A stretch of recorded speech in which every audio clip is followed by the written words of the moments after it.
Yes, ladies and gentlemen, it's Wednesday, and you know what that means. It's time for the Wrestling Inc. AEW Dynamite after show, and have we got a show for you. The Ring of Honor tag team titles were on the line. Renee Paquette was working overtime, and we got to see the return of a badass. But before we get into all of that, let me introduce the crew. I'm Jack Farmer, being joined by NYC Demon Diva and Jimmy Korderas. Jimmy, calling it down the middle. How you doing? As well as can be. You know, like the weather up here is very like up and down here in Canada. We'll get hot one day, we'll cool and rainy the next. It's all over the map. But if you're complaining only about the weather, then you're having an actual pretty good day. Yeah, we got hit by a hurricane here in Los Angeles earlier. So I'm not complaining about the weather. All things considered, we got it pretty light, but we'll take any opportunity to brag about getting through something here in Los Angeles. Speaking of, Issa, good to see you again. It's good to see you again, Jack. We were sharing with Jimmy how we left last night's podcast in good term. We might not need him to put out the stripes tonight. We'll see how it goes. Yeah, as we were saying off air, very MJF Adam Cole relationship here. I think we're partners. We're cool, but every time one of us turns our back, the other one pulls out the dynamite diamond ring and thinks about it for a second. Tease it. But we're all good for now. We're all good through All In, at least. That's the plan. Okay. I want to thank everyone for being with us here. As always, if you could like, comment, share, subscribe, those are such important things, especially in this day and age of that being important. SEO, all the number stuff. That's what the people in the back tell me. We got to get a lot of likes, comments, shares, and subscribes. Help a guy out. Why don't you do it? But while you guys do that, I want to talk about some news, and it's unfortunately very sad news. Terry Funk, wrestling legend, has passed away. WWE Hall of Famer, hardcore wrestling legend, 79 years old. I was chatting with some folks on Twitter about it, and I have a bunch of memories I love of the guy. One of my favorites is a very obscure moment, and I should have pulled it up here. I'm going to try to pull it up here while I talk and say it. A moment in WCW, he was fighting for by @phenomenal1016 on Twitter. Help me out here. Random moment, WCW Thunder. He was fighting for the hardcore title, and him and Chris Candido found themselves in a horse stable. And in the middle of fighting, he got kicked by a horse mid-fight, but he just kept on going like nothing was wrong. Like, who does that? Who gets kicked by a horse, but then just keeps on rolling, baby? No sell the horse. No, complete. He actually did no sell the horse. So that was I always think of that moment. But Issa, how about you? What's a fun Terry Funk moment for you? I love. First of all, I want to send obviously my thoughts and condolences to his friends, families, and fans. I think it's a big loss in the world of professional wrestling. I think we lost too many good ones this year, and I hope it stops here. But the one thing that I really did love was not only the show of respect, but a lot of people took the opportunity to just share a lot of legendary moments that Terry Funk had. And I'm not usually a social media person. I have fun scrolling through my timeline today and just seeing some of these great moments.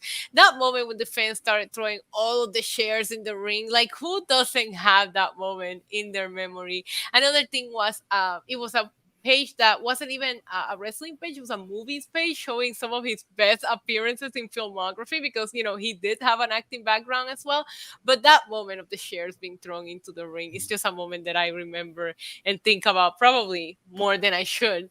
I will say it was just sharing all of these memories and seeing a lot of the wrestlers and some other people share their best moments with him, and the advice that he was giving some people behind the scenes. It's just good to see what a legend he was. Yeah, so many good moments. You speak about the acting side of things. Who could forget his role in Roadhouse? What a good one! And played a bouncer. Yeah, played a bouncer, and just to the whole ECW side of things, the way the guy gave back so much to pro wrestling as well, and did so much, was really ahead of his time. But Jimmy, I wanted to come to you last because obviously I think you were closer than either of us to the guy. What are your thoughts on Terry Funk, or do you have any fun memories to share? Oh, my thoughts on Terry. I think the world of the man. I had the honor, privilege, and pleasure of not only getting to work with him, but getting to sit under his learning tree and listen, and and stuff like that. So I was truly blessed, trying to find the right words, because the words icon, legend has been overused a lot, but in this case, they absolutely apply. And I've had some great memories with him, not only working with him, but even other stuff. Like when I first started working for Jack Tunney up here in Canada, it was, I want to say, late 85. I'm dating myself again. But, they used to do Maple Leaf Gardens every 3 weeks on a Sunday night. And then the Monday evening, they would do the Brantford Civic Center, which is about an hour, 20 minutes away from Toronto, to tape 3 weeks worth of Wrestling Challenge. They would do, a Superstars and Challenge tapings for the syndicated show.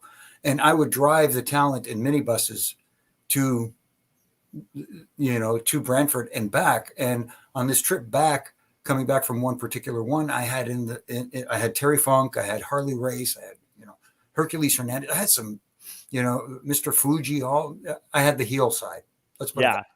So we get in the minibus, and it's like 11:15, and I'm about to leave, and they said, "What time is last call in Toronto at the hotel?" I said, "They stopped serving at 1." They said, "Step on it, kid." So, I haul ass, I'm trying to get back for the boys, so they could get their last call in. And I'm doing well. And then all of a sudden I get pulled over by Ontario Provincial Police, which is the equivalent of state troopers. And here I got all these guys in the car, and they're going, "Go, outrun them." And I'm like, I can't, they're kidding, of course. But, so I pull over, and here comes the officer. And I said, "Listen, I have all this talent from the WWF at the time, that I'm trying to get back to the hotel. It's late for them. They've had a long," and he wasn't having any of it. He wrote the ticket. And even the guys, Terry spoke up, Harley spoke up to try and get listen, officer, give the kid a break. You know what I mean? That sort of thing.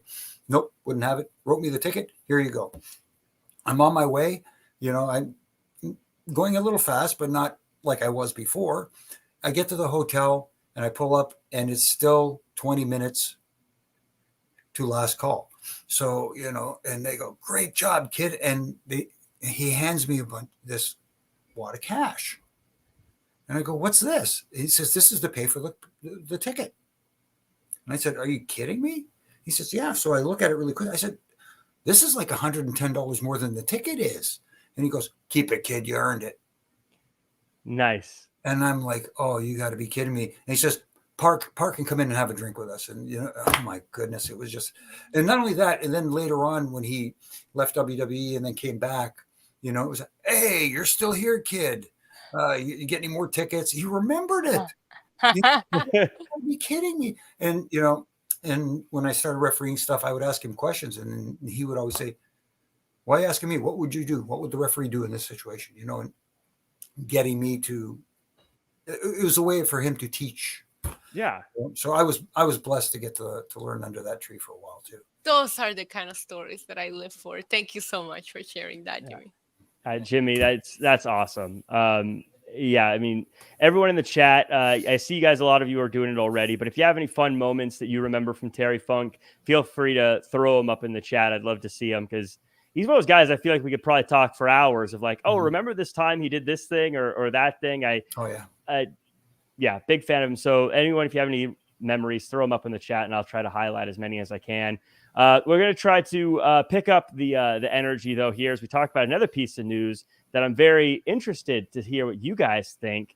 PW Torch reports that Edge had approached WWE recently and presented them with a scenario that would lead to him re-signing with the company. It's unknown what Edge's requests were, but whatever they were, WWE ultimately said no thank you. As a result, now the belief is that Edge will be AEW bound, and that they are aware that Edge could make a debut with them down the road. My question to you guys, and Issa, we'll start with you. And in the chat, let me know your thoughts on this one. Issa, 1, do you believe this report? And 2, what would that mean if Edge did sign with AEW? We talked a little bit about it off air, and I feel like Edge is at a position where Edge can do whatever he wants. He's Edge. He got to come back. You know, like he's done so much that if he wants to go to AEW and just have fun, let him go to AEW. But at the same time, when I start overthinking, which is what I did when I originally read this, I'm like, why would you like this fair? I don't know. I see him coming back to WWE, and I see them maybe taking a little bit more time to negotiate than expected, right? I felt that Friday almost felt like a little bit of a work because he got so emotional, so sentimental that I was like, this is not the last time we're seeing him. It felt like it really isn't. I just, I will be happy with Edge doing whatever he wants. Edge got to come back. Edge got to do a lot of things, but I just feel like there's a handful of people that I just feel like they're so WWE that I just can't picture them anywhere else. And I have to say, Edge falls under that category. But when you put that Christian Cage, little candy hanging above my head, that's when I go like, oh, but maybe there's a little chance that he might, because we didn't get to see that. And they had that very fast moment at the Royal Rumble. And that lives in my head rent-free forever. I want to see it. But I'd rather see Christian Cage come back before I go. This is me as a fan. Don't get me wrong. Mm-hmm. I'd rather see Christian come back and end it where the story should end. But I don't care if Edge goes. Good for AEW. I'll say it. I'm sorry. I'm not sorry. I will worry about how they will handle him. I don't have any faith on them handling anybody properly anymore. Yeah, it's Edge is definitely one of those guys that feels sort of baked into WWE, and it'd be very weird to see him somewhere else. That said, I don't care whatever I say, I'm never going to question someone trying to make money and earn a living. You know what I mean? So I'm never going to fault a guy if he signs if he could sign with any other company in the world, if that's what he feels is best for him, happy for him. Good for you. I don't know if, I get the drawing power. I get why AEW would want him. And this isn't a shot at AEW, but I just don't know, based on the style that AEW does, I don't know if that necessarily fits Edge's style as much.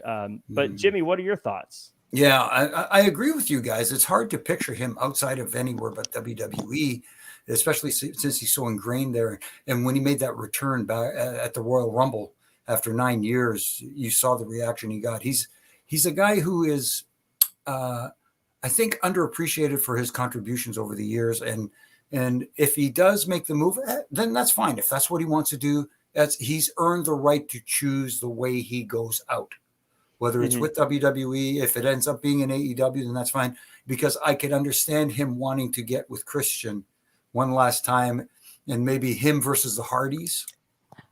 But yes.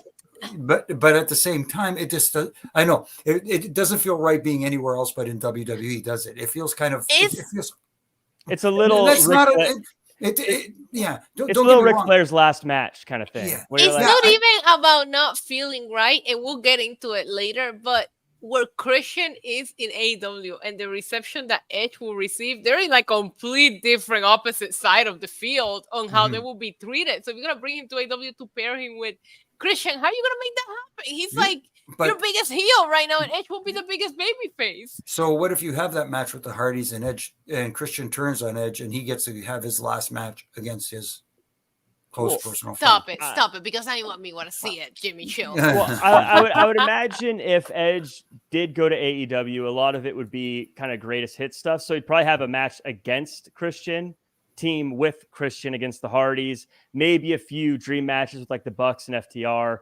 There's things there. I think that make that face. Sorry.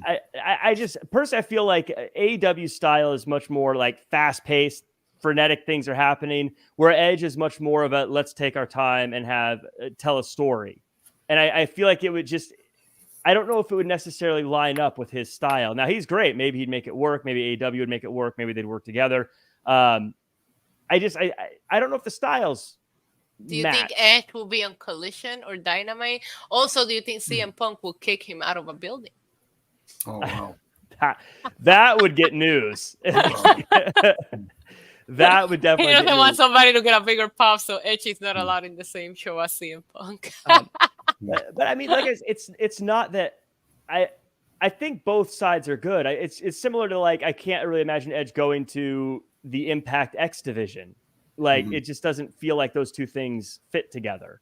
The thing of it is, it's like a lot of people, like everybody's motivated by a different reason, right? I can't see money. Like everybody, you always want to make more money. That's how millionaires become billionaires. Don't get me wrong. But I'm pretty sure Edge is set for life, right?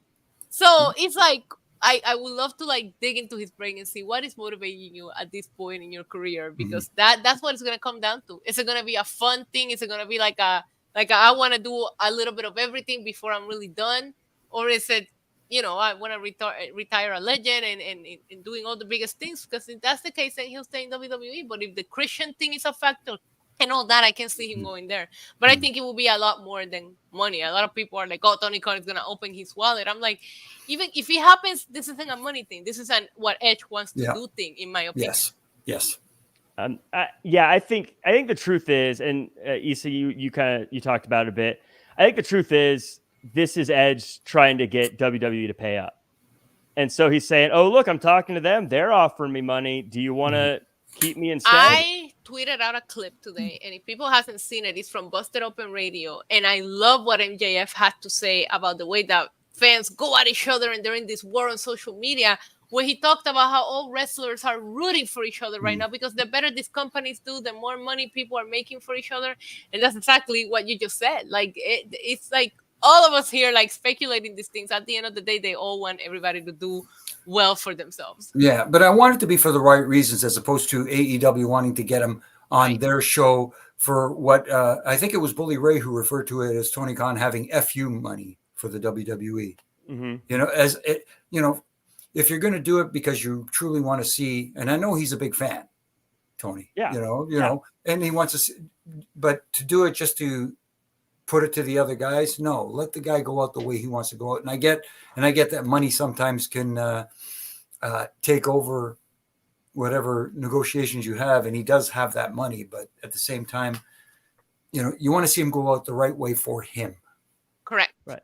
Well, I have a feeling if he signs anywhere, he's going to have a bit of creative control in his contract. I would think so. I can't imagine he's just walking into a new company going, whatever you want, boss. I think he's past that, but I never know. Will he say that to Tony Khan or CM Punk? I'm kidding. I'm done with my CM Punk jokes. This ain't Saturday. We don't take it easy. We do have a super chat I want to get to from Yes Boy. Question is, what are some of your favorite wrestling taunts to do? I do the Ricky Starks pose whenever I see a full body mirror. Jimmy, do you bust out any wrestling taunts? I haven't in years, but he does the suck it every time. I can see Jimmy doing that. No, that's just behind my wife's back. No, I'm kidding. I'm kidding. But every once in a while when I'm driving and somebody ticks me off a little bit, I might drive by him and give him the old not the scene. No. I love that. What about you, Jack? Well, I feel like everyone does the suck it. Like I don't know. I feel like, I do throw out a too sweet every now and again to pals. But hey, too sweet, so I do that one a bit as well. I think I actually do the Randy Orton a lot. Like, I've been mainstreaming and saying it, and I feel like a lot of people have, and it's going like maybe it's underrated right now, but I think like the one or the say acknowledge me, I really hear it a lot. I think a lot of people are using it, and I think maybe it's because it's newer. We're not saying it with all of these normal taunts, but there is a lot of acknowledge me happening all over the IWC, and it's starting to happen in other places. I heard it in a few shows. I heard especially around ESPN, which Roman Reigns visited ESPN recently, so it only makes sense. But I think that acknowledgement is gonna, I can't help but to think, and I know he's a heel right now, but like the pop that he gets when he mentions the city and says the acknowledge me right now as a heel. Imagine if Roman Reigns says in a babyface run, like this could become iconic. But I hear it a lot, and I think the acknowledgement is gonna be the new one for the new generation. Well, as you say that, the Randy Orton one, I do it every day when I wake up in the morning. I do say, the acknowledge me thing too. It's the one, now that you mentioned, I do that a lot. I hold up the one a lot. If we're saying things as far as catchphrases and things, come on, everyone says, yeah. Like that's what I say all the time. Yeah. Yeah. The one thing is like a lot like wrestling is such a niche like thing. I always pop when somebody gets my reference when I throw a referee like a wrestling something in there and somebody gets it. It just always like makes me so happy because I do think it's a very niche. You know, you have the old. If you're throwing something older, a lot of people get it. But a lot of times it's just fun when somebody unexpected understands exactly what you're doing. The Ricky Starks one that Yes Boy mentions, I do it all the time, especially when I'm with my nephew. A lot of people think that my nephew looks like Ricky Starks. So every time I'm with him, I'd be making him do the Ricky Starks pose. I think it's a good pose, honestly. I do the Hulk Hogan, as Max Feldman says. I do the Hulk Hogan, like the three pumps every now and again if I do something well or if I take the trash out. Even if it's not. Oh my God! You know which one we didn't mention, and I do it all the time. The Undertaker. Oh yeah. Oh yeah. So yeah, lots of good ones, man. That's one of the things you take for granted. I forget how many of these awesome things I do every. The thing of it is, it's because we're into it. I feel like wrestling lingo and taunts are in our everyday conversations at all times. I pop when I hear it from other people because like, oh my God, I just said it, right? Even not a taunt, but even wrestling language. I say pop for everything. And a lot of times people don't even know what I'm talking about. Like, oh, I pop for that. And they're like, you what? You know, like it's like walking in the mall and somebody bumps you and they say, sorry, it's too late. You already have heat. You know, yes. I don't even know who I said when I was a vice president of operations, and I remember at one point telling the CEO of a company to please do the job for me. He looked at me like, "What?" I do wish when like I wish wrestling terms were more popular in common culture because like I'll talk about like movies or something, and I want to be like, oh well, Iron Man was in the Spider-Man movie to give Spider-Man the rub, and so people get it. But like I got to find another way to like explain this kind of stuff. You know what I mean? Yeah, I'd be commenting on like other like when we watching like for example Big Brother YouTube or like the challenge because I watch some recaps that people do and I'll be like, oh, this person blank like a baby face turn for them wasn't on my bingo card, and sometimes somebody will comment and be like, I understood the reference, because like I say that all the time, like, oh, that was a heel turn in a random situation that has nothing to do with wrestling. I honestly just think like for us, these are normal things, and I always just pop when I hear it from somebody that I don't even know that they actually watch wrestling or when they understand my reference. It's a huge pop, my friend. It's the lingo I just wish we could share, but it is what it is. Let's get into the show though. That's what we're here for. But before we do, as always, roll call. Shout out to the lurkers first and foremost, hanging out but not talking. Feel free to say hi though. It's always okay. Or leave a thumbs up. If you don't want to talk, just leave a thumbs up. It helps us. Yeah, absolutely. A little thumbs up, or if you're watching on Facebook, a little heart button, or whatever the things you do on Twitch are, or however all that goes, whatever positive things you can put in there. But for the roll call, we got Rocky popping in right when I'm about to roll call. Clay Ford, as always, Lego Brick Collector, Ethan Cruz, Killer of Demons, MD. I scrolled. It was I gotta get the numbers right. MDB999, Beer Money. We got Max Feldman and Leo Bowden. I'm sorry. And Paul is here. Wow, I haven't seen you in a while, Paul. Lots of folks here. Thanks for joining us. And Yes Boy. You have to do that. You have to do this when you say Yes Boy. I do the side plate check, actually. Oh, I love the side plate check. Side plate check. You can't see me, though. I'm like, Yes Boy. You know, to the top half. And Huffman, good to see you. Nil, good to see you. Lots of folks. Monkey, Amanda, lots of folks here. Cindric as well. Awesome. Well, we got to get to the show. Thanks, everyone, for coming through. But let's talk about this. Like, comment, share, subscribe. We start the show. And I tweeted this, but I'm just going to say this to you guys here. If you like AEW, you loved the start of this show. If you don't like AEW, you hated the start to this show. But it starts fast with, and Juice Robinson just knocks out the ref. Then there's lots of back and forth before Takeshita joins in and gives the bad guys the upper hand. FTR shows up and evens the odds. Things end with Kenny Omega and Takeshita almost getting into it, but Takeshita eventually gets away. Jimmy, I feel like I know what you're going to say, so we're going to come to you second. Issa, how did you like the start of this show? All right, hear me out. I love that we start. it's a love-hate. This is a toxic relationship that I have, right? I will say, hey, criticism 101, start with the positive. This show felt night and day from last week. I like this show. They sold me a lot of matches that I wasn't full all in for. I liked opening with the song and seeing the Young Bucks with Kenny Omega, who was brutally attacked last week in the hospital. Hangman Page was crying outside of the hospital, and now he's here in a brawl.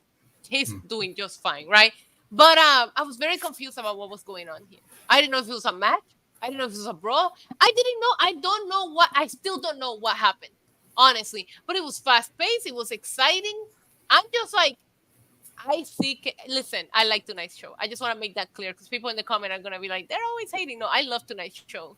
But I am not going to let go of the fact that Kenny Omega is not in a solos match. And all this did was remind me of it. And I thought about Jimmy because this referee was just extra alert. And for AEW referees, that's never a thing. So I was like, I wonder what Jimmy thought about that. Well, first off, anyone who knows me, I love chaos. I love when there's just bonkers stuff going on. That's probably why I am a late period WCW fan, because that was a bonkers show too.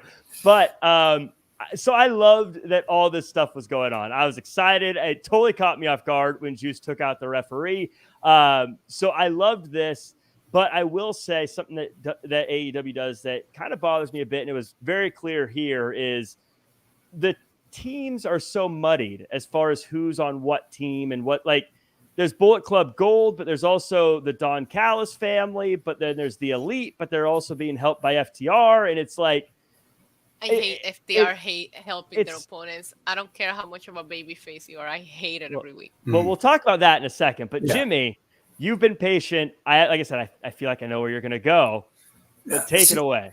See, and here's where people are going to say, here he goes ripping on AEW again. It's not because I dislike them. I want them to do well. I have friends there that I want, because the wrestling business is doing well overall. And I like that. But, you said something that at times I don't agree with. Chaos can be entertaining. This was chaos for the sake of chaos. And it was just too much. It was hard to follow. If you're a fan watching on TV, there was just too much going on. And you know what I mean? They took out the referee. The match hadn't even really started. So there was, all they had to do was, hey, the referee can't start this match because these guys are not,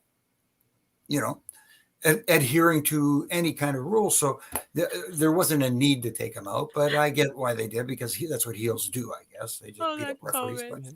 But it was chaos for the sake of chaos. And yes, I get that they're heading towards this big show on the weekend, but at the same time, it's just too much happening in hard to follow for me anyways.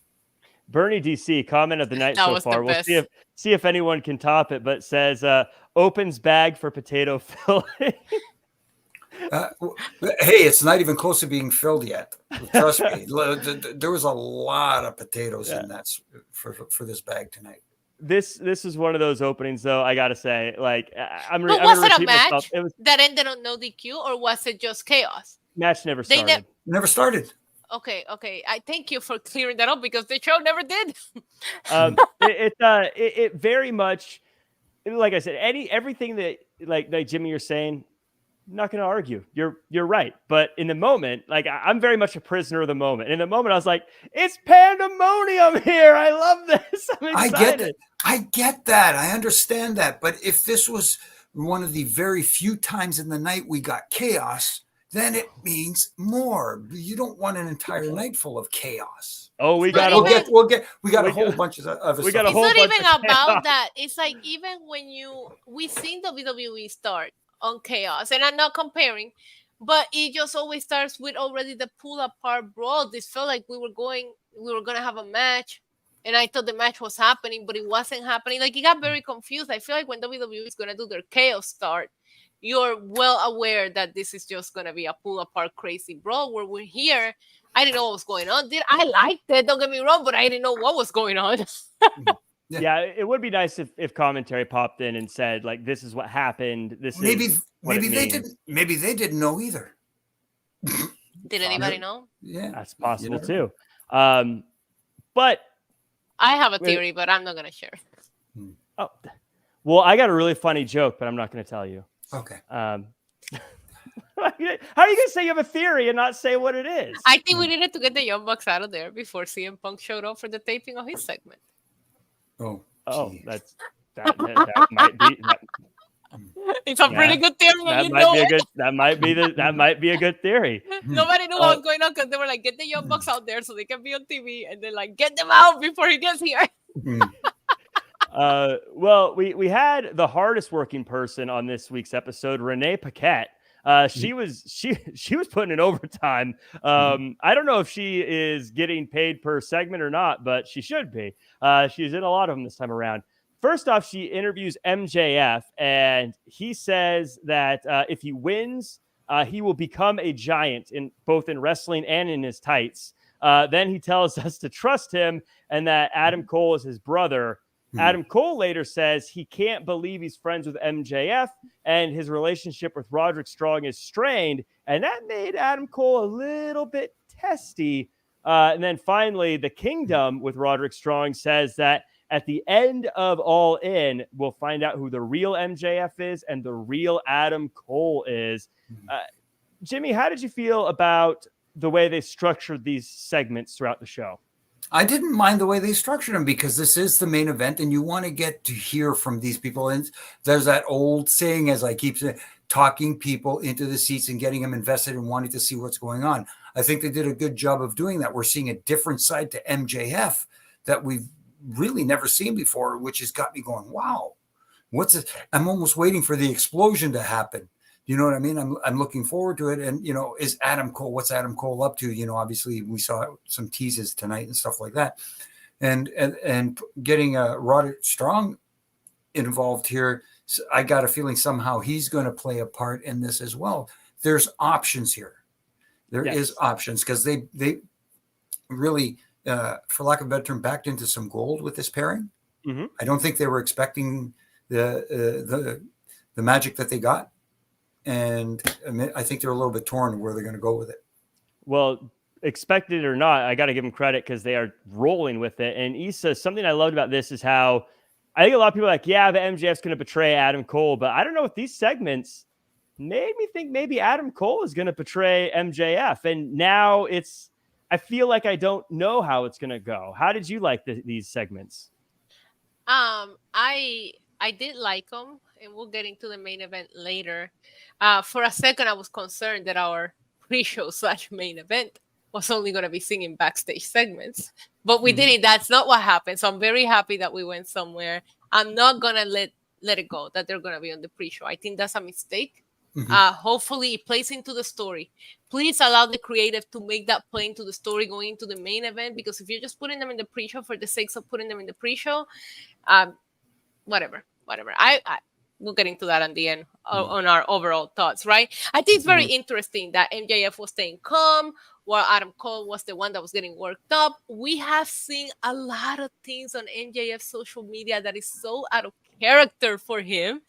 And I think the MJF that I know and learned and love, one of my favorite characters in AEW, I don't think that he does anything without knowing exactly what he's doing. Posted a picture with a kid. We've seen MJF flip off kids in the past. Did you see that picture though? Yeah, of course, calling him a loser, but that's okay. He can't fully not be MJF.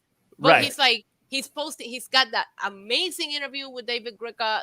There's just something about what MJF is doing right now that I'm always like, are you trying too hard? I like me toxic MJF. So I'm struggling with this change 1000%. I love my heel MJF. I want him to insult me, and I miss that. But I think Adam Cole being the one that turns will be an interesting thing. But I overall, I like this. It's keeping us wonder. Both of them are teasing that turn. You don't know who's gonna tease on who. You don't know what Roderick's Strong's gonna do. I'm all in. No pun intended. I'll be saying that all night. Yeah. I just don't think they should have been in the pre-show. That's all.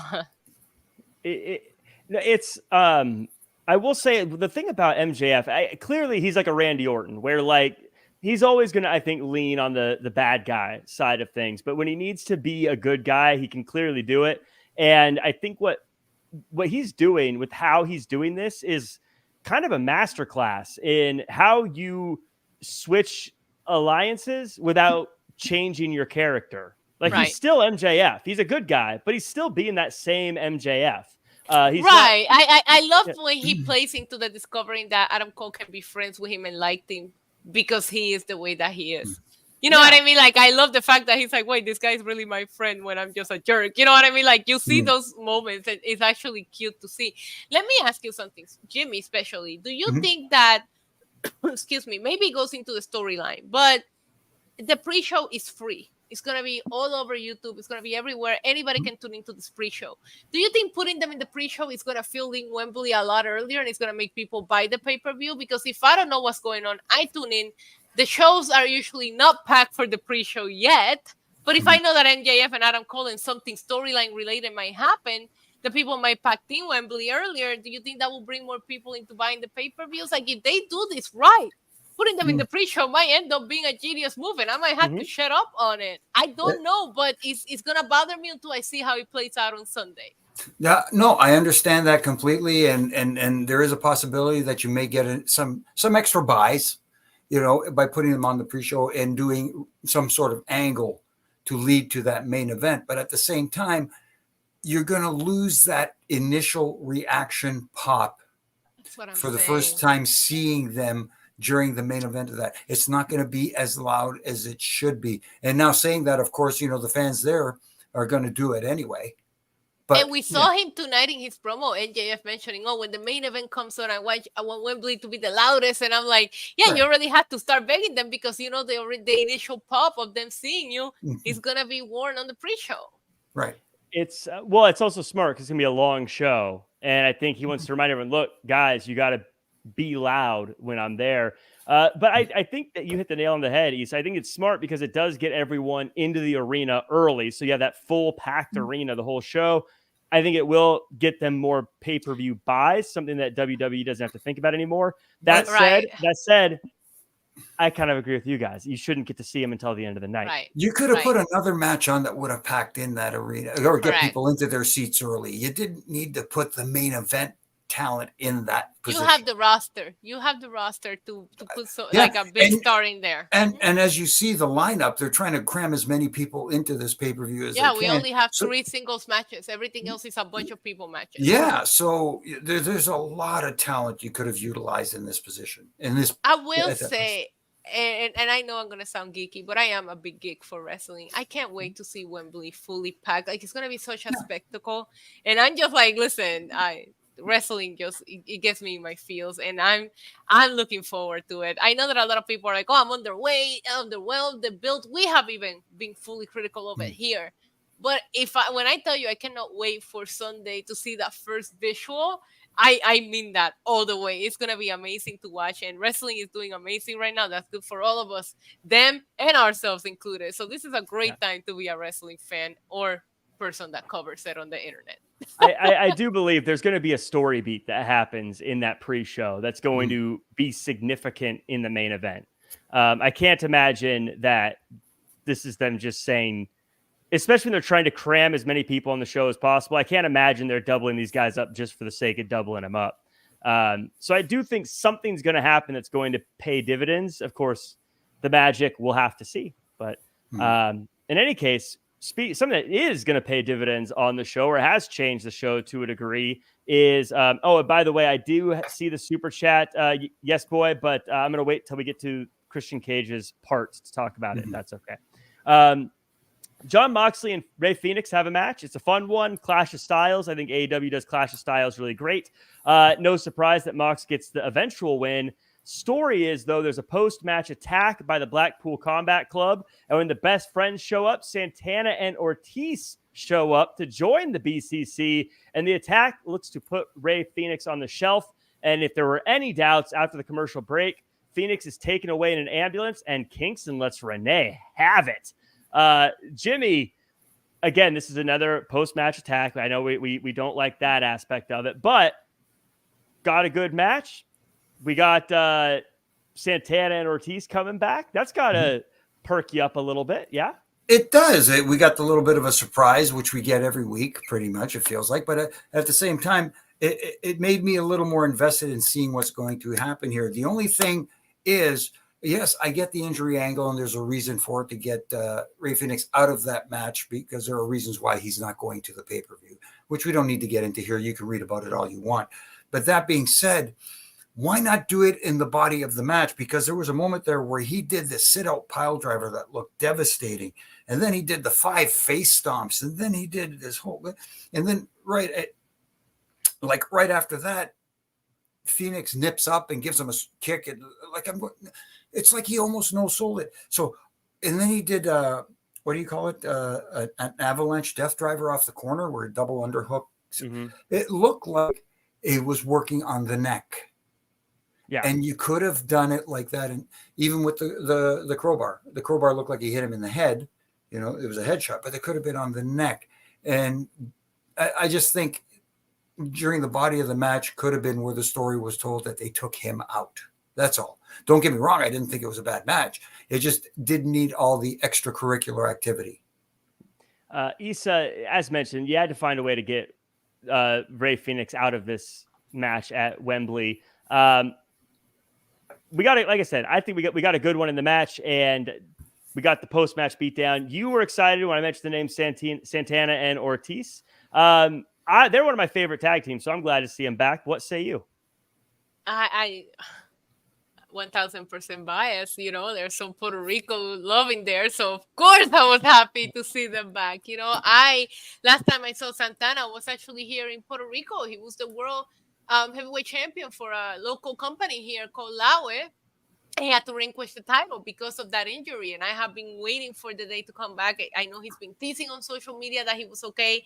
I will say the Mox and Phoenix match was a little too long, given the fact that we knew what we were gonna work with. Like, we had an overrun where we could have cut this and had the injury happen halfway through. There was at one point where like Moxley stumped him on the outside, and Phoenix sold that so well that I was like, right there, we could have done something where he's out, because we knew what we were working towards. And I kind of wanted to get to, like, are we going to find out who the mystery partners are tonight? That's what I wanted to get to, because we know the situation with Phoenix, and AEW does have a very niche fan base that is aware of a lot of things. Like, they're in the internet, you know what I mean? Like, we all knew. So I didn't think that this match needed to go on for as long as it did, but it was a great match. Like, I enjoyed the action in the ring. Very happy to see Santana and Ortiz back and working together. Yes, that's a question mark. We'll see where this goes. And I absolutely love Eddie Kingston just ripping on Renee, because I feel like the Renee and Moxley relationship doesn't get used for TV. Well, when they use it, they actually do it so well. And her reaction, she sold that perfectly, where she said, hey, I'm just trying to get your statement. I'm just doing my job here. Like, you know what I mean? But at the same time, you have to be aware. You're married to the guy that just did that to my team.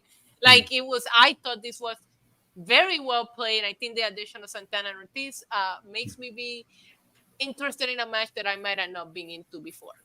The thing about the Renee Paquette thing and Kingston as well, what I loved about this is the last time they were on screen together, she was saying, Eddie, you need to work this out. You need to work this out with John. You got to get things right. And then he said that to her, do I need to work this out? Like, and he was all mad about it. And Eddie Kingston's like, I need Eddie Kingston to expose Renee, though, because, like, I think it's sweet that she tries to act all innocent. Sorry, Kimmy. I know she's your girl, but he said she married John Moxley. You know, there's a little bit of, like, evil sass in there. Like, you don't marry John Moxley being a little innocent person. Like, you know, she's got it in her. So I wish that Eddie Kingston exposed her, and I wish she let him have it too. I'm just saying. Somebody in the chat just said it. Look, Renee loves to act innocent. You marry Moxley. You're not that innocent, sis. Eddie Kingston has got to be the realest guy in wrestling, though. Like, I've never met him. I don't know what he's like, but, like, I mean, when he talks, Jimmy, I believe every word he says. Exactly. That's the thing about getting people invested in you as a character. It's not a character if it feels authentic. Yes. You know what I mean? You look at you. I hate going back to TV and movies and stuff like that. You know, I look at The Godfather movie. What made it work was you believed Marlon Brando was the Godfather. It wasn't that, oh, here's some actor reading a script, blah, blah, blah. You bought into him being it. You know, you could see it. And Eddie Kingston, when he speaks, I believe that's Eddie Kingston. Like you said, it's him. Now, I've never met the man. I don't know for sure. But hey.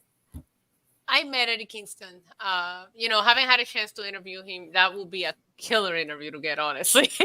But he is as real as he appears. But there's just something about him that I know a lot of people make the joke that he's a New Yorker, obviously former New Yorker here. But once you live there for so many years, you don't live it. It stays with you.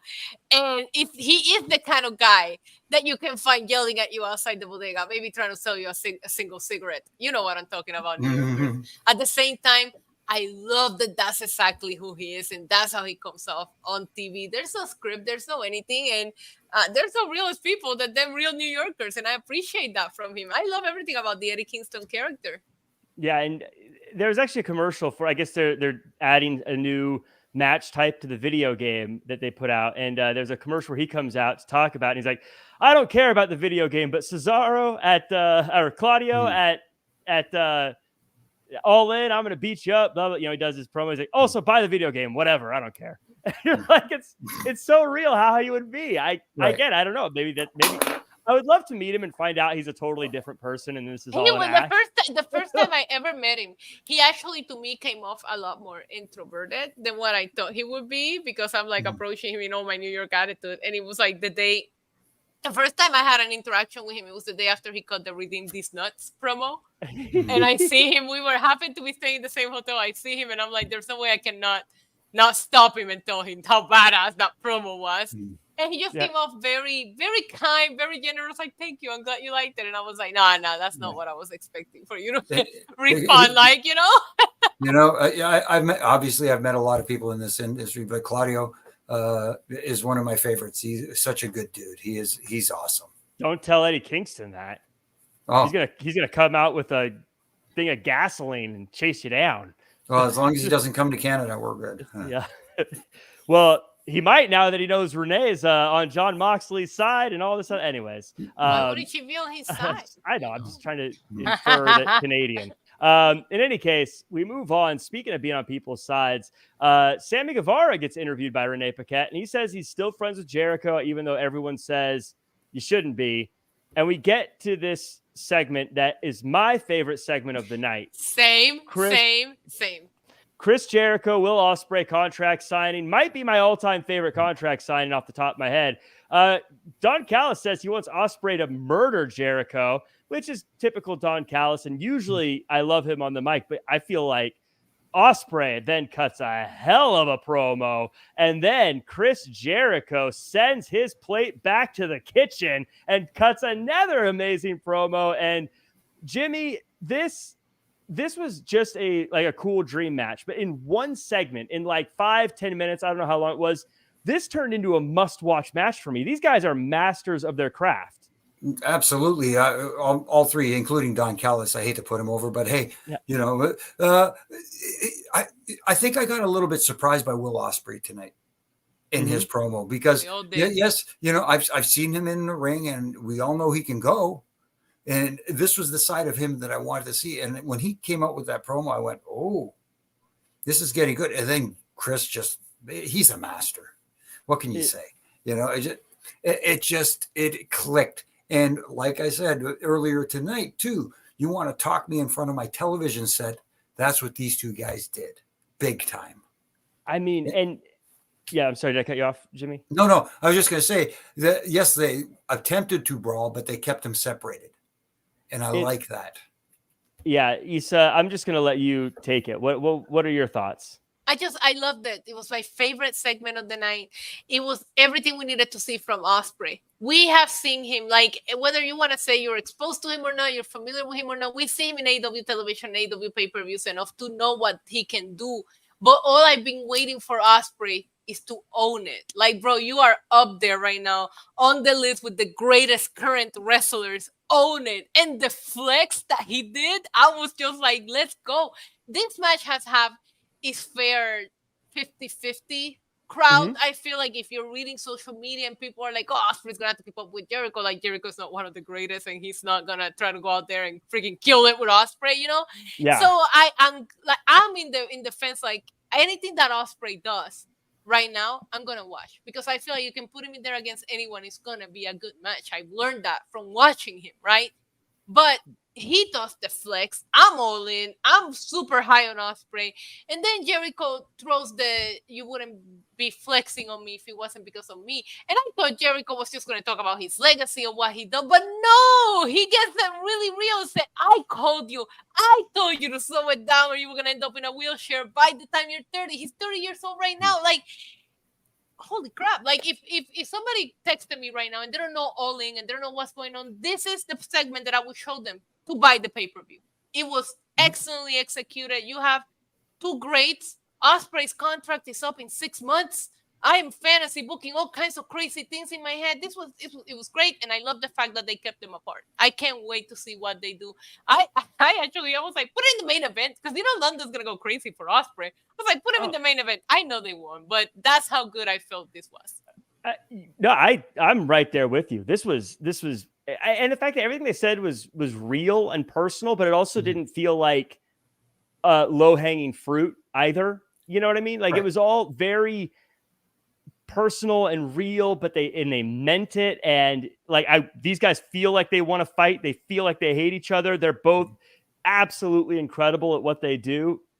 Just like I said, watching this, it's a masterclass. These guys were so good at this, and they sold this entire show, I think, with this segment. Just well done. I can't praise it enough. I will say Ospreay is slightly higher for me if I had to take over who won this promo battle, just because I just needed him to just own how good he is. And he always just comes off like, yeah, I know I'm good. Yeah, I'm going to go on and put on a great match. You see the cockiness from him in the matches. During that match with Omega, he flexed a lot, right, at Forbidden Door. But the fact that he finally owned the fact that he's that good, I was just a fan. I loved it. I needed that from him, and I'm glad we got that from him tonight. I agree with you. So because I'm knowing Jericho, I knew what to expect from him, and not only that, he felt motivated tonight too. Yeah. And when I say that comment about Don Callis in the beginning, I think he's incredible. I just felt like, and he was good tonight. It just felt like these two other guys, different level, and like the fact you that have three great people working together. Yeah, and here's the smartness of Don Callis, because we all know how good he is on the mic. Yes. The match is between Will Ospreay and Chris Jericho.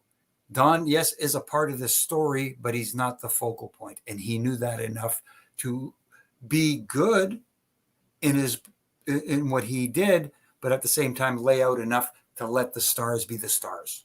But to add on to what you just said, Jimmy, the reason why I thought we put Don Callis with Ospreay is because we hadn't gotten that moment that we got from him tonight. I thought that Don Callis was going to come out and do all the talking for Ospreay, and we were going to get I'm going to put Jericho through a table, or Jericho's going to put him through a table, and it's over. It was such a nice surprise. I said it at the beginning of the show, night and day from what we saw last week from Dynamite. This is how you sell pay-per-views, and again, if you guys are watching, I know some people watch us and don't watch the show, go back and try to watch this segment to its fullest and watch Christian Cage. We're getting to that. Christian Cage is savage today. Yes. My last thing on it is my favorite little bits about it was, I love how Ospreay was like, look, I'm working an indie show the night before because I'm trying to feed my family, and how personal it was, and how he said, look, this is a vanity project for you. But then Chris Jericho, the bounce back that I love from him, was like, look, this is the biggest show of all time. That means it's my biggest show, And so like showing that, look, even for as great as Jericho is, this is also a big moment for him. And it made the whole show feel like a bigger show. It was just, it's a big moment for everyone. And I feel like regardless of how we feel about the card or the build, I personally feel like the people that are lucky enough to be part of this card are going to come out there with a chip on their shoulders, and they want to put on the best match, the best show that we have seen, because they know, like, I know they're gloat about it, but I feel like every performer works for a night like what they're going to get on Sunday night. And I can't wait to see everybody work Inspire. I hope they are able to have a long ramp, and like they do at WrestleMania. I love to see them come out and take it in for a second before they go out there and do their craft. Like, I think Jericho, I think Ospreay, and I think everybody in this card is going to have that chip on their shoulder. Like, we better come out there and freaking kill it. I can't wait. I'm being a geek right now. I'm in love with wrestling right now, but I can't wait to see what they do on Sunday, regardless of how I felt about the lead up to Wembley. Yeah, it's going to be a big show, I think, for wrestling in general. We'll talk about it at the end. But we do have a super chat real quick. Yes, boy, we're almost to Christian Cage, but Paul's super chat doesn't have anything to do with any particular part of the show, so we'll throw that up there. Paul says, love the takes, especially the beauty Issa with a heel emoji. Is that Paul is a viewer of my channel. He's a Demonite, and our new ranking system on my YouTube channel is high heels. We don't give stars, we give out high heels in my channel, so he knows what he's doing with that emoji. Is that fashion, or is that what side of the tracks you're on? The good guy, bad guy. You never know, Jack. You never know.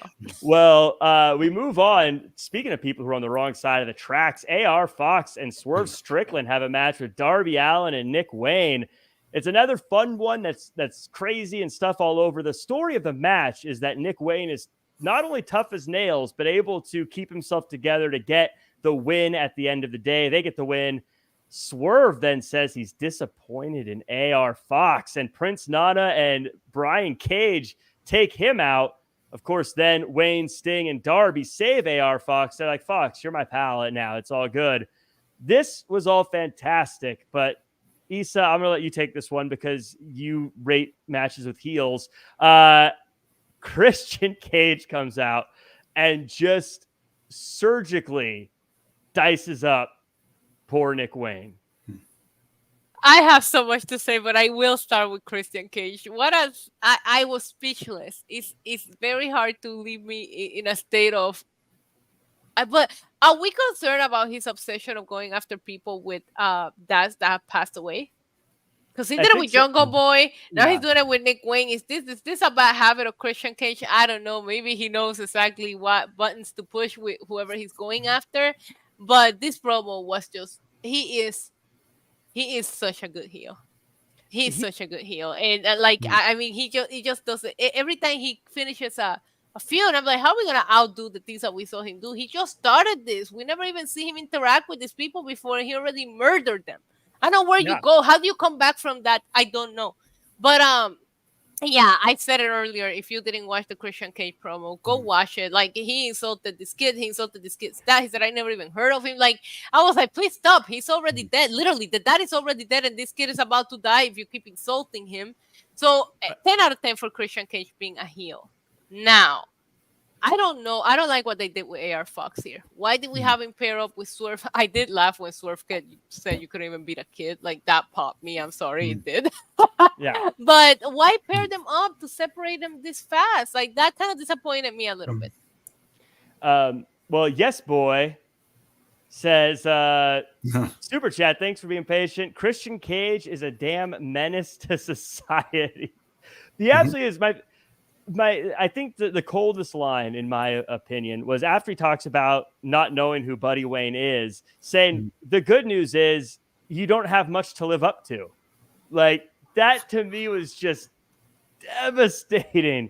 What a line to deliver, and absolutely, possibly one of the biggest heels in AEW right now. But Jimmy, I'm a big Swerve fan as well. I want you to talk about Christian. I know you're going to say a lot of stuff about Christian because you guys are best friends because he's from Canada as well. So talk about Christian, but also I'm just a big believer in Swerve and this group. I don't like that they got rid of AR Fox because I thought they were a good pairing, but I think Swerve is percolating right now as far as moving into a pretty significant role down the line in AEW.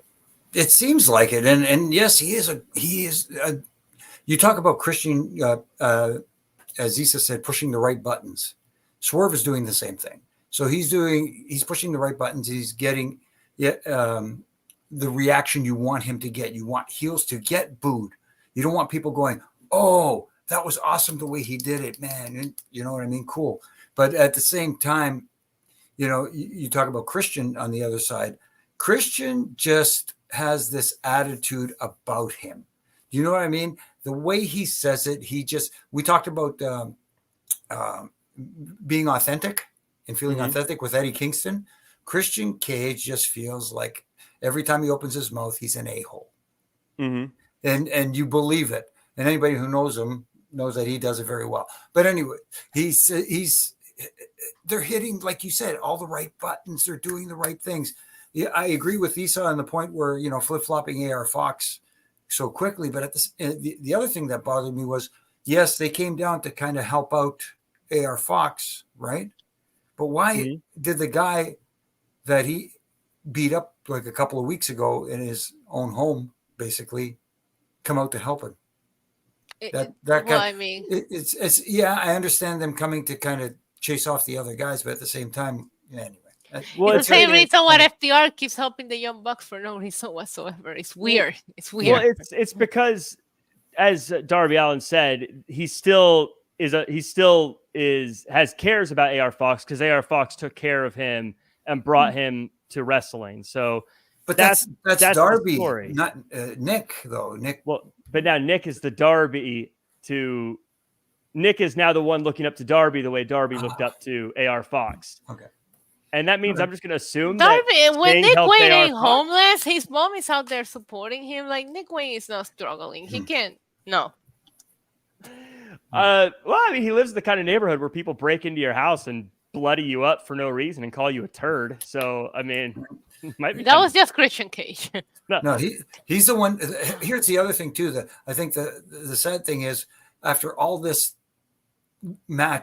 tag match, and Nick Wayne surviving basically the beating that he took, Christian Cage overshadowed everything with coming out and just verbally obliterating him.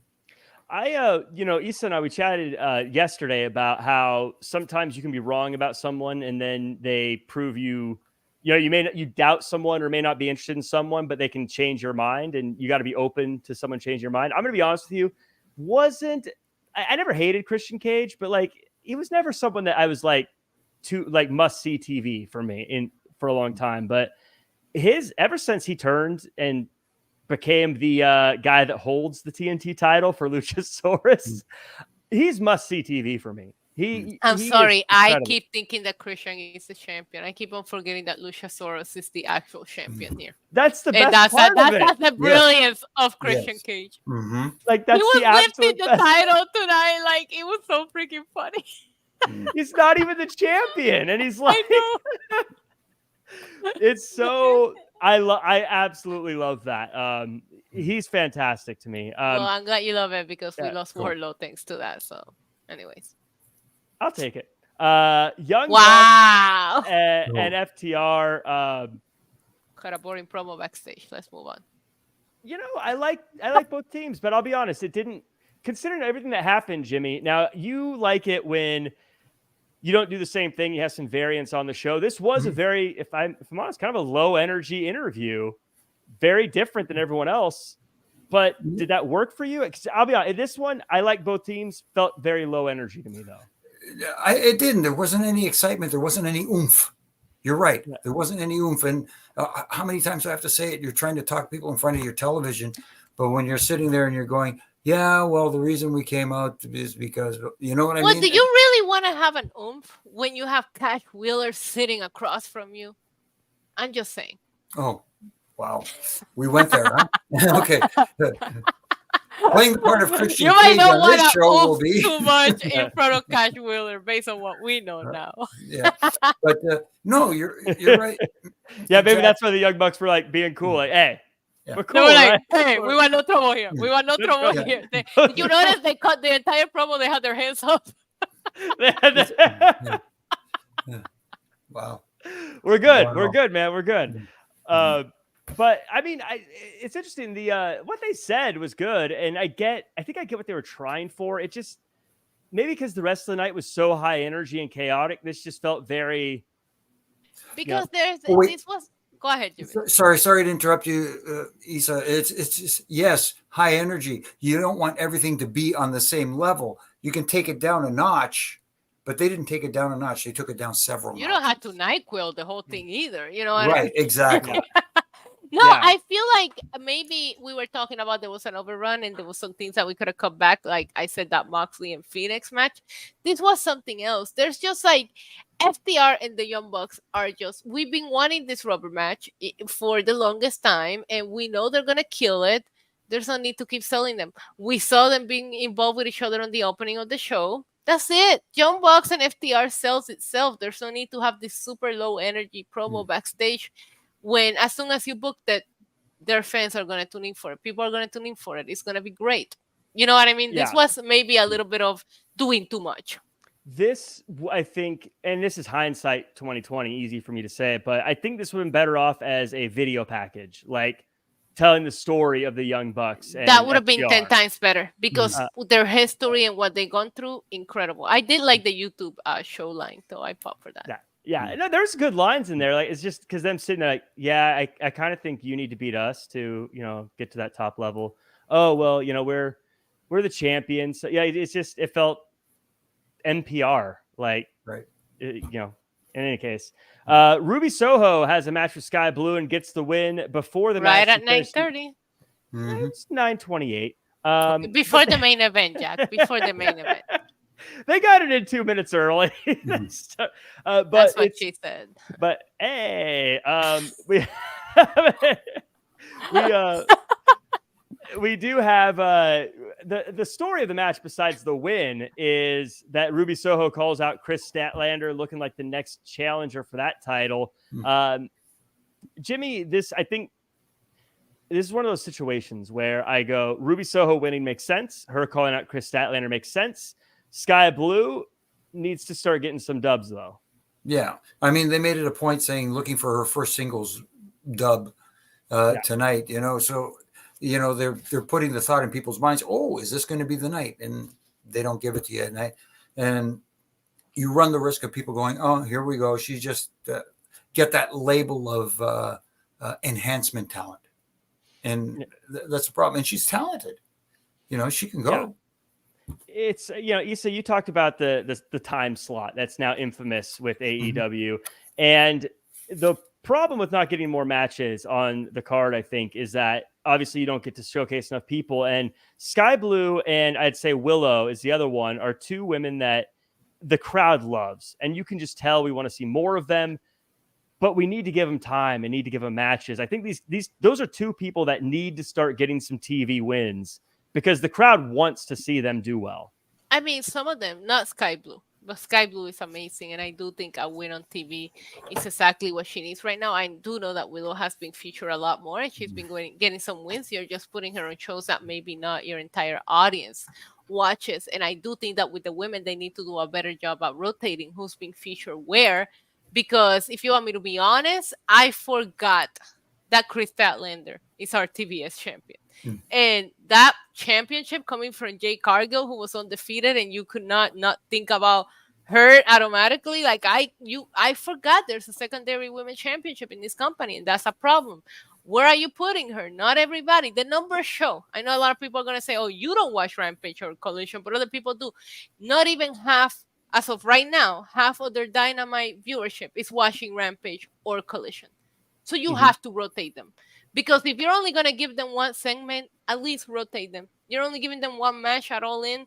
And it's a crappy match with no build. I have a hard time talking about the women in AEW without getting frustrated. I'll leave it at that. It is. I mean, it's tough because there's, like I said, there's a lot of them that are talented, and there's ones that are great that have been around for a while that we don't get to see a lot of either. And so that's something I think they definitely need to remedy. And you make a good point. Yeah, just because they're on Rampage, that's cool, but you do need to get them on Dynamite. Dynamite's the flagship. That's the big show. That's where they need to be. And so I'm hoping a women's match, even if it's a multi-women's match, something maybe to the pre-show, something at Wembley, more than just the 4 women that are on the main show deserve to just be showcased there. They don't give any. There feels like there's no priority to women's booking. It's it feels like an afterthought, and I hate to put it that way because they have some talented women there. It just feels like, oh yeah, we got to put a women's match on the show.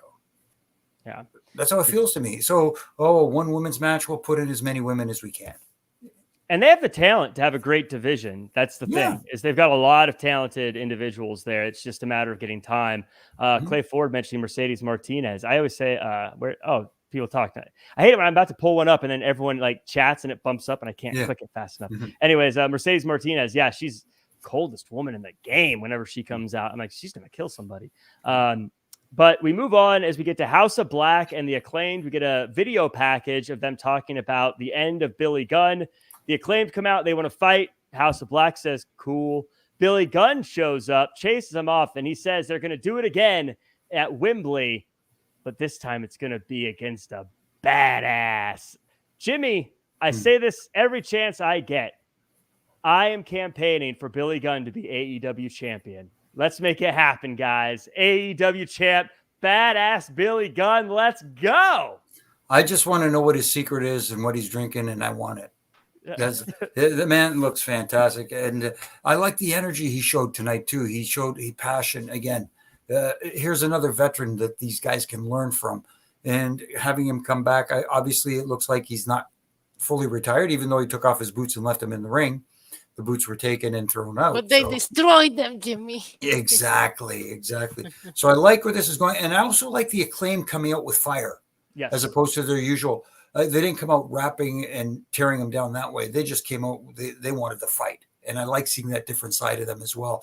It's making me think, hey, this is going to be an intense one. Yep. That's one of my big things is I complain about on other shows with other companies is sometimes certain people, they don't know when to go from being cocky and funny into serious, like now it's time to fight. And I agree with you. The Acclaim did this great. Issa, are you on board though? Badass Billy Gunn, AEW champion. Let's go.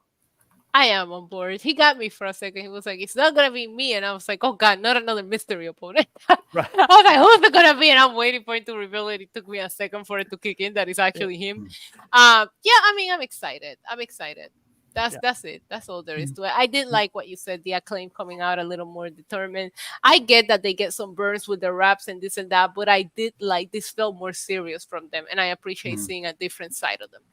Yeah, I'm glad they're going to be on there. The reaction they get at Wembley is going to be awesome. And the video effects for House of Black, because they always do like the sparks and stuff in the crowd whenever they're... If Ospreay doesn't get a crazy good entrance, I will riot.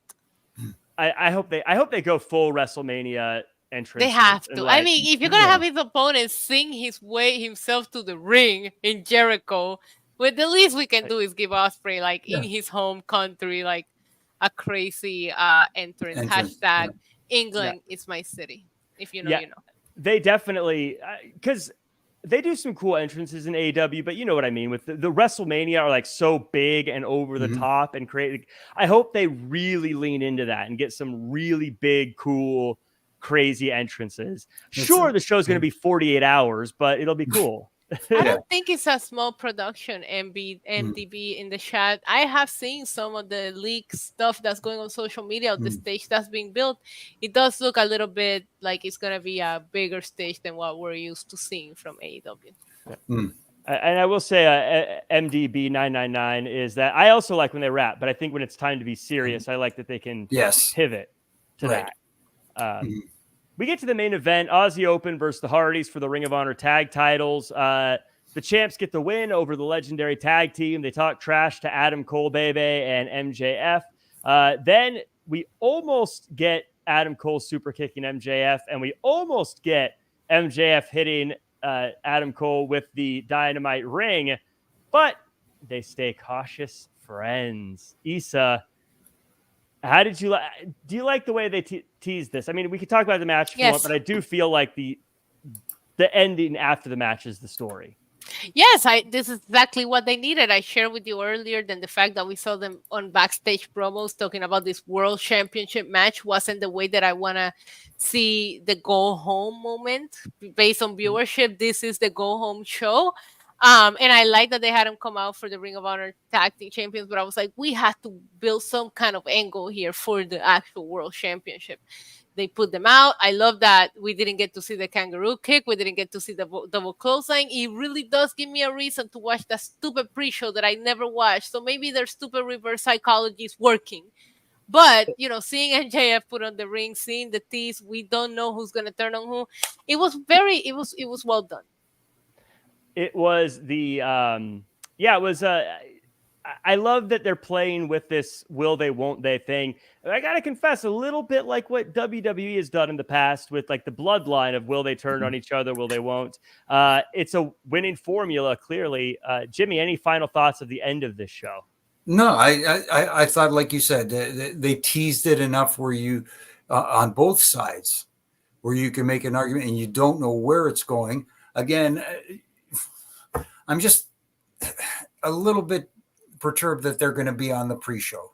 That's all. I get why, because it looks like it's going to set up an angle for that match, for that main event match on the pay-per-view proper, but still putting them on before the main event and putting them in front of that crowd before that main event.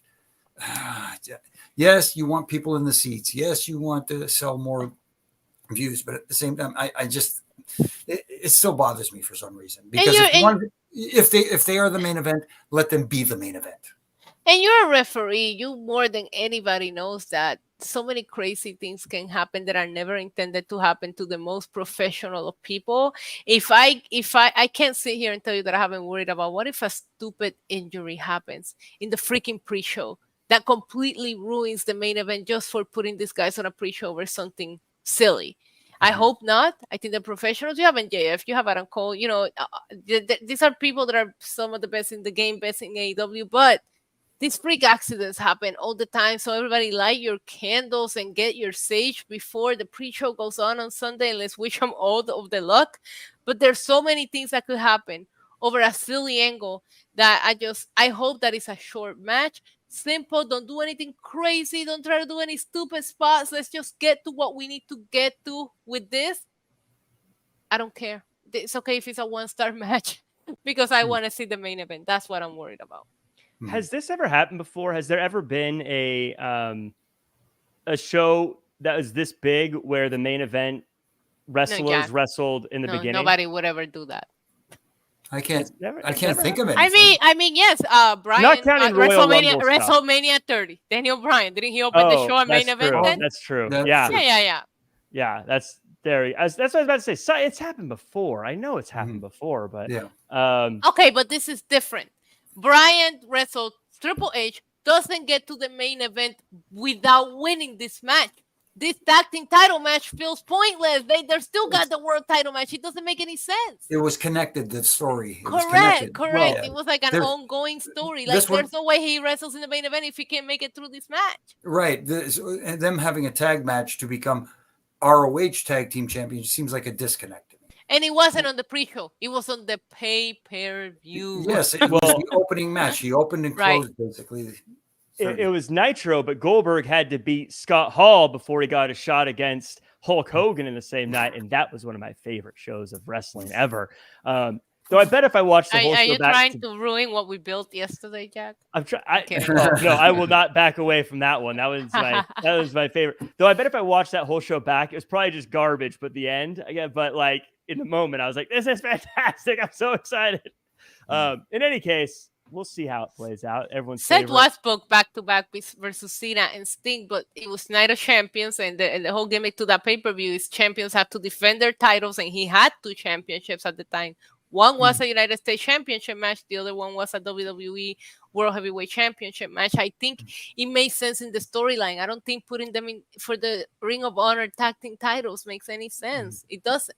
But I thought this was a fun show, by the way. Like I like tonight's Dynamite. Let's go around the horn here. Everyone, let me know in the chat your overall thoughts of this week's episode, and maybe what you're looking forward to at All In. And I will ask the same thing to both of you. Jimmy, overall thoughts on the show, what you're looking forward to at All In, and where can the world find you online? First of all, I thought the show tonight was okay. It helped build some towards the pay-per-view this weekend. There were, of course, as I say, the little things that made me go, But, no show is perfect. Let's put it that way. But, I think they did okay with making me want to see certain things. And like we said earlier, that Jericho-Ospreay match, they really got me interested now. Other than that, you can find me on here on Monday nights and Wednesday nights talking about Raw and Dynamite respectively. You can catch me on the Roughing It Up podcast with my good brother in stripes, Brian Hebner, and RJ, who's the glue that holds the show together. And this week we have none other than Santino Marella on. We had a lot of fun talking to. He's one of my favorite people, a fellow Canadian for those of you who didn't know. And you can catch me on my Ref and Rants on Monday to Fridays, where it's a minute long. And again, As I always say, they're little critiques, not to tear down, but to help tighten screws that I believe need tighten.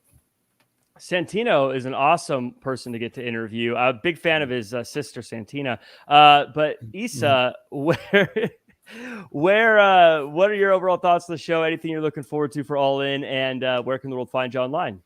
I love this show. I have fun. Yes, like Jimmy said, there are some things that are question mark. A lot of things are just me and my own way that I feel about things. Like this MJF Adam Cole pre-show thing that I can't just let go of. But I thought this was fun. Will Ospreay was incredible tonight. I just love seeing him have that moment where he just owns and flex. I get being humble and staying humble, but you're one of the greatest, man. Own it. And he got to do that tonight. And Jericho just showing that he still got it. There's so many people talking about like, oh, Will Ospreay's got to slow down for Jericho and this and that. Maybe in the ring, but not in the mic. Jericho showed him today that he's still one of the greatest at what he does. This show made me look forward to All In more. And isn't that what a go home show is supposed to be doing? So if that's the case, it did. Happy to see Santana and Ortiz back. So happy. And yeah, you guys can find me here on Tuesday, Wednesdays, and Friday. Talking about NXT, Dynamite, and SmackDown. You guys can also catch me on my own YouTube channel. I do watch alongs for pretty much almost every wrestling show there is. I can't do all of them or I will be dead. I will be doing a watch along for All In, so tune in and let's watch All In together. You guys can also catch me on Lucha Libre Online. On my YouTube channel right now, there's a WWC vlog. If you speak Spanish and you want a little, my own version of BTE, but for WWC, go and tune in for that. It's so much fun to put that blog together. And yeah, you guys just look up NYC Demon Diva. I'm everywhere. I'm trying to take over the world right now. Trying. I don't know what you got left. You got BTWCC already going. You got the watch along. Everyone check all those out. Thank you to everyone who joined us in the chat. Again, like, comment, share, subscribe. Brad, Sarah, Ricky, Ethan, and Burner account. And did I say Ethan already? Huffman. And by the way, happy birthday to your daughter, Huffman. MDB999 and everyone else. Aaron Mick came in near the end there. Good to see you. You can find me at Real Jack Farmer across all social media. I got a couple of interviews up on Wrestling Inc. right now. Matt Cardona, Camille. Love that one, by the way. I watched it. Oh, thank you. Yeah, he was a delight. They were all delight. I also got to chat with Hikaru Shida, which was really awesome. Really excited for her match at All In. Now I'm a big fan of hers now, so now I'm going to root for her. Sorry, everybody else. I thought this was a fun show. Issa, to your point, sold me on All In a lot more. And I think after tonight, I might be Ospreay and Jericho I'm looking forward to the most. Though, because of all the debate, I'm looking forward to the pre-show. Give me that tag team title match. That's what I'm looking forward to. I might even stop watching after that. That's what I really want to see. It's time to you had me until there. It's time to take it home, Jack, please. Well, with that said, we're done. We'll see you guys next time. I'm going to be on the SmackDown After Show this week. I'm doing a lot of work this week. Again? I got to deal with you for every show now? Every show, baby.